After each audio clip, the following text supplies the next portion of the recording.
Okay. మరి ఈద్గాలలో ముస్లింలు చేసే సామూహిక ప్రార్థనలు, మరి దాని ప్రాముఖ్యత ఏంటి? అది దానివల్ల చాలా చాలా ప్రయోజనం ఉందండి. ముస్లింలు 5 పూటలు నమాజ్ చేస్తారు రోజు. అది అందరికి తెలిసిన విషయం. తెల్లారుజామ 5 గంటలకి, తర్వాత మధ్యాహ్నం 12:30 1 గంటకి, సాయంత్రం 5 గంటలకి, మళ్ళీ సాయంత్రం 6:30 ఆ ప్రాంతం, మళ్ళీ రాత్రి 5 పూటలు నమాజ్ చేస్తారు. నమాజ్ ఒక ఆదేశం ఉంది, ఒక ఆర్డర్ ఉంది. ఏంటంటే మీరు ఇళ్లలో ప్రార్థన చేసుకోవడం కంటే మసీదుకి వచ్చి చేయండి సామూహికంగా. దానివల్ల ఏంటి ప్రయోజనం? ఇంట్లో ప్రార్థన చేసుకోవచ్చు, దేవుడే ప్రతి చోట ఉన్నాడు. మసీదులో మన బందీగా లేడు. అల్లా భగవంతుడు మసీదులో బందీగా లేడు. ఏ మందిరంలో భగవంతుడు బందీగా ఉండడు, ప్రతి చోట ఉన్నాడు, ప్రతి దాంట్లో ఉన్నాడు. ఎక్కడైనా సరే ఎప్పుడైనా సరే ప్రార్థన చేసుకోవచ్చు. కానీ ఒక నియమం, మీరు వచ్చి విధిగా మసీదులో అందరితో కలిసి ప్రార్థన చేయండి. ఎందుకంటే ఇప్పుడు నేనెవరో మీకు సరిగా తెలియదు, నన్ను అర్థం చేసుకోలేదు. కానీ 5 పూట్ల రోజుకి మీరు నేను కలుస్తుంటే, ఒక చోట కలిసి దైవ ప్రార్థన చేస్తుంటే పరస్పర విషయాలు తెలుస్తాయి కదా, పరస్పర కష్టాలు మనం పంచుకోవచ్చు కదా.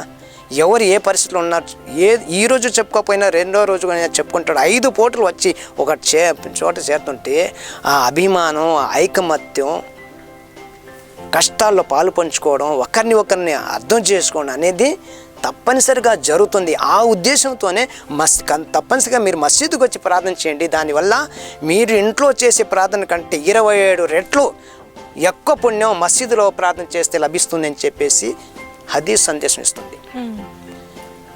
దీనివల్ల ఏమైందంటే ఒక పేటలో, ఒక వీధిలో ఒక మసీదు ఉంది. ప్రతిరోజు 5 పూటలు ఆ పేట వాళ్ళు, ఆ వీధి వాళ్ళు వచ్చి మసీదులో ప్రార్థన చేసుకుంటారు. దానివల్ల పరస్పర విషయాలు తెలుస్తాయి. అదేవిధంగా ప్రతి శుక్రవారం జామియా మసీద్ అని ఉంటుంది. అది ఒక నగరానికి ఒకటి ఉంటుంది, పట్టణానికి ఒకటి ఉంటుంది. ప్రతి వీధికి మసీదు ఉన్నా కూడా మన నెల్లూరులో ఉంది జామియా మసీదు, ఇక్కడ పోస్ట్ ఆఫీస్ పక్కన సందులో. ఈ జామియా మసీద్ అంటే ప్రతి శుక్రవారం అంటే జుమా రోజు, శుక్రవారం అంటే జుమ్మా యొక్క ప్రత్యేక ప్రార్థనలు, జుమ్మాకి ప్రత్యేక, అది కూడా పండగ రోజే. ప్రతి వారం ముస్లింలకు జుమ్మా పండగ రోజే. ఆ రోజు మీరు వీధుల్లో ఉన్న మసీదులో ప్రార్థన చేయకుండా ఆ జామియా మసీదులో వచ్చి అందరు చేరండి. ఒక వీధి వాళ్ళు ఒక చేరుతుండారు, అదే 5 పూటలు. కానీ శుక్రవారం ప్రతి వారం నగరంలో, పట్టణంలో ఉన్న వాళ్ళందరూ ఒక మసీదులో చేరితే ఒకరి విషయాలు తెలుస్తాయి. ఇది దాని ఉద్దేశం. ఇక పండగకి ఈద్ ఉల్ ఫితర్ పండగ రంజాన్ తర్వాత వచ్చేది, అలాగే ఈద్ ఉల్ జుహా బక్రీద్ పండగ. ఈ 2 పండగలకి మాత్రం ఈద్గాలో మహాప్రవక్త ముహమ్మద్ సల్లల్లాహు అలైహి వసల్లం చెప్పినారు, మీరు ఈద్గా పండగల రోజు మాత్రం, ఏ రోజు ఈద్ వస్తుందో, పండుగ వస్తుందో, అప్పుడు మసీదుల కంటే ప్రాముఖ్యత ఎక్కువ ఈద్గాలకి ఇవ్వండి. ఈద్గాకి వెళ్ళి ప్రార్థన చేయండి. ఎందుకంటే మొత్తం పట్టణం మొత్తం, తర్వాత పరిసర ప్రాంతాల్లో ఉన్న పల్లెటూరు వాళ్ళు కూడా, పల్లెల్లో ఈద్గాలు ఉండవు, చేయకూడదు అసలు. పల్లెల్లో ఈద్ నమాజ్ జరగదు. ఆ పరిసర ప్రాంతంలో ఉన్న పల్లెటూరు వాళ్ళు కూడా నగరానికి వచ్చి, పట్టణానికి వచ్చి ఈద్గాలో చేరి వేల సంఖ్యలో సామూహిక ప్రార్థన చేస్తారు.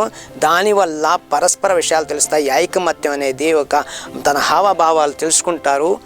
ఒక చోట చేరితే దానికి ప్రయోజనం ఉంటుందని చెప్పేసి ఈద్గాలో మసీదు కంటే ఈద్గాలో ప్రత్యేక సామూహిక ప్రార్థన చేస్తే మంచిదని చెప్పేసి ఇస్లాం బోధిస్తుందండి. ఓకే. మరి స్త్రీలకి ఈద్ నమాజే లేరండి. వాళ్ళు ఇళ్లలో కూడా చేయకూడదు. ఈద్ నమాజ్ అనేది ప్రత్యేక ప్రార్థన, అది ప్రత్యేక సామూహికంగానే మాత్రమే చేయాలి. అది ఒంటరిగా ఈద్ నమాజ్ చేస్తే జరగదు. అది సామూహికంగా చేసే నమాజు, ఈద్గాలో చేసే నమాజు, అది మహిళలకు వర్తించదు. మహిళలకు ఈద్ నమాజ్ లేదు. వాళ్ళ ఇళ్లలో ఏదో పుణ్యం చేసుకుంటామంటే అది తప్పు. ఆదివారం రోజు నేను స్కూల్కి వెళ్తానంటే కరెక్ట్. అది నీకు ఆదివారం స్కూల్ లేదు, నువ్వు ఎందుకు వెళ్తావు? అలాగే నీకు ఈద్ నమాజ్ లేదు, విధిగా మీరు చేయాల్సిన అవసరం లేదు స్త్రీలు మహిళలు, కాబట్టి మీకు ఈద్ నమాజ్ లేదు, మీరు చేయాల్సిన అవసరం లేదు. ఓకే, మహిళలు చేయాల్సిన అవసరం లేదు. ఒక ఈద్ నమాజ్ మాత్రమే. కానీ 5 పూట్ల నమాజ్ మాత్రం ఎలా మగవారు చేస్తారో మహిళలు కూడా తప్పనిసరిగా 5 పూట్ల నమాజు చెయ్యాల్సిందే. అంటే సామూహికంగానే చేసుకోవాలి. సామూహికంగా కాదండి, ఇళ్లలో చేయాలి. మహిళలు మసీదుకు రాకూడదు. ఇంతకుముందు మహాప్రవక్త కాలంలో ఆ సమయంలో సంఖ్య జనాభా ముస్లిం తక్కువ ఉండింది.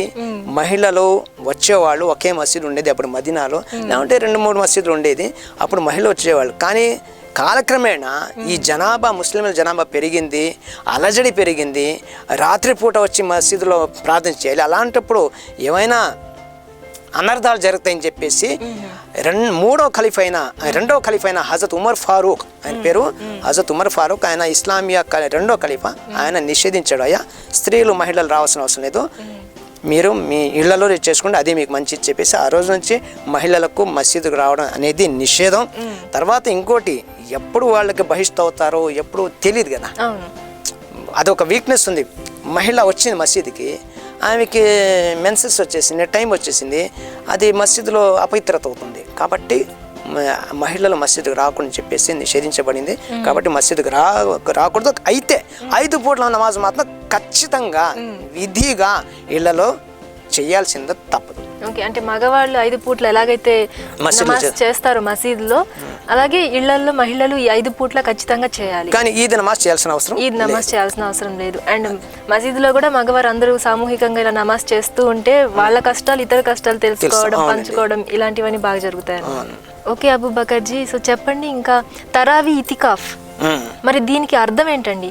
మరి దీన్ని ఎలా నిర్వహిస్తారు? తరావీ అంటే రంజాన్ నెల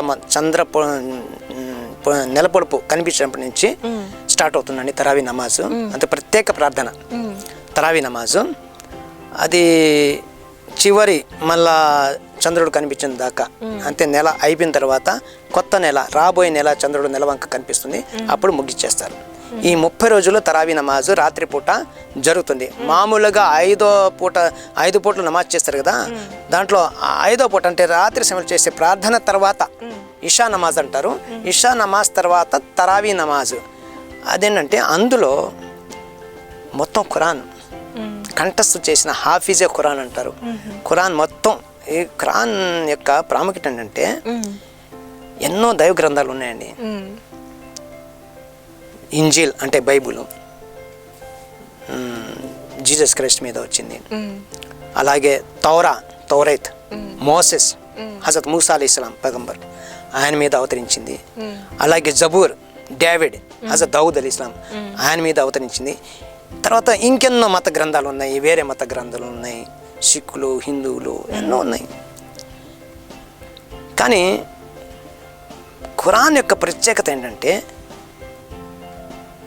ఈరోజు ఇంజిల్ బైబుల్ ప్రతులు ఎన్ని ప్రతులు ఉన్నాయో ప్రపంచంలో, అలాంటి అన్ని దేవ గ్రంథాల ప్రతులు ఎన్ని ఉన్నాయో దాన్ని మొత్తం సముద్రం వేసేయండి. ఖురాన్ ప్రతి ఎన్ని పుస్తకాలు ప్రింట్ అయి ఉన్నాయో ప్రపంచం వ్యాప్తంగా అన్నీ చెప్తున్నాను, సముద్రం వేసేయండి. మీరు వెతుక్కోవాల్సిందే. వేరే మత గ్రంథం మళ్ళీ అదే జబూర్, అదే ఇంజిల్ బైబుల్ తయారు చేయాలంటే వెతుక్కోవాల్సిందే. కానీ ఖురాన్ వెతుక్కోవాల్సిన అవసరం లేదు. ఒక హాఫీజే ఖురాన్ పిలిచి చెప్పాలంటే 30 భాగాలు కంఠస్థం చేసి ఎలాంటి తప్పు లేకుండా చెప్పేస్తాడు. అలాంటి లక్షల మంది ఉన్నారు ప్రపంచంలో. ఖురాన్ని మీరు ఎక్కడ పడేసినావు కూడా ఖురాను ఎక్కడికి పోదు, జీవించి ఉంటుంది, హృదయాలు ఉంటుంది, గుండెలు ఉంటుంది. ఆ హాఫీజే ఖురాన్ వచ్చి మొత్తం చెప్తాడు, ఖురాన్ జీవించి ఉంటుంది. ఆ ఖురాను ఈ తరావీ నమాజ్లో ఈ 30 రోజులు పఠిస్తారండి. అది చాలా పుణ్యం గల పని, అది కార్యం. అది దాంట్లో పాల్గొంటే దేవుడు ఏం చెప్తానంటే, తరావీ నమాజ్లో మీరు పాల్గొనండి, దైవదూతలు మిమ్మల్ని అనుగరిస్తారు, మీ గురించి ప్రార్థిస్తారు.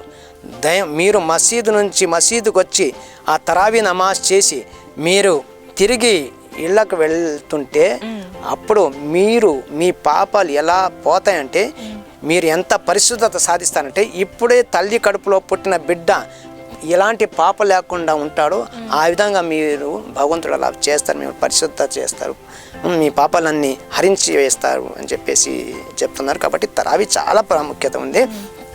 అందులో తప్పనిసరిగా పాల్గొని ఆ తరావీ నమాజ్ చేసి ఆ పఠనం, ఆ ఖురాన్ పఠనం వింటే చాలా పుణ్యం కలుగుతుందండి.